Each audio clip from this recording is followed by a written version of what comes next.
Howdy out there, folks. Today we are going to look at this Criterion Blu-ray release of 1973's Sisters, a movie directed by Brian De Palma and starring Margot Kidder, as well as a very young Charles Durning, and even the gentleman who played the grandpa in The Lost Boys. His name is escaping me at the moment, but his voice is unmistakable. I really enjoyed this film. It was a blind buy. It was picked up during the 50% off Criterion Barnes & Noble sale, and I really enjoyed it, and I feel like it has some of De Palma's best work sprinkled in. Taken as a whole, however, it is a little clunky, and clearly, shows him earlier in his career, and some of the decisions that he made don't completely work. I think the end is a little bit disjointed and a little indecipherable, if I'm being honest, but it's certainly a very interesting watch and entertaining and absolutely evocative of Psycho, which incidentally, it's funny to see his logo, the words split in half, just like they were in Psycho, which, Richard Franklin did the same thing, making Patrick.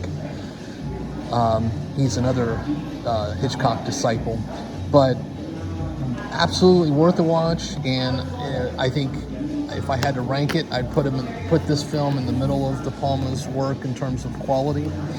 And again, Margot Kidder was great in it. I really enjoyed seeing her, and it's just so sad to think about what happened to her later in her life. She was clearly not well, and it's a shame because she had a lot of talent, and I think she, showcased it here nicely. This, of course, is the booklet, which is very informative, some essays, and really goes into the movie itself and sort of its place in the annals of cinema, including, Brian De Palma's work.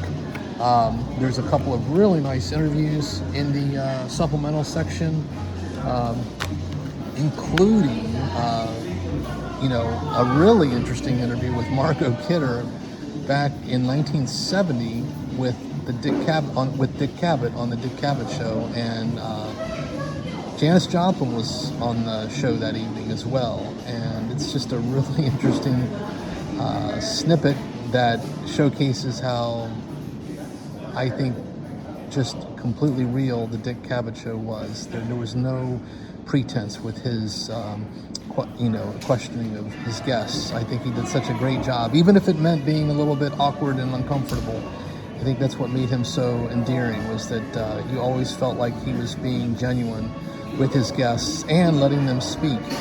So on that note, I would definitely say this is absolutely worth a pickup if you're a De Palma fan, and if you like good psychological horror. This is a good one. So on that note, please do take care out there, everyone. Stay safe, be kind, and by all means, keep watching good cinema.